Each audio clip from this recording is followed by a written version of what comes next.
ગીર ગઢડાના જૂના ઉગલા ગામેથી સસલાના શિકારીઓને જસાધાર વન વિભાગે ઝડપી પાડ્યા.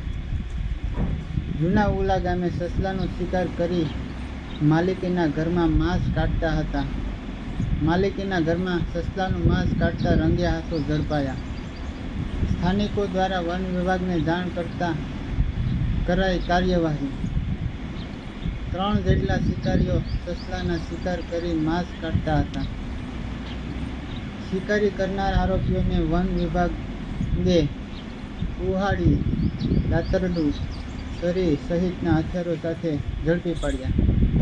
સસલાનો શિકાર કરનાર સામંત બસુ રાઠોડ, ભરત જયરામ શિયાળ અને નાગ દીપુ સોલંકીને વન વિભાગે ઝડપી પાડ્યા.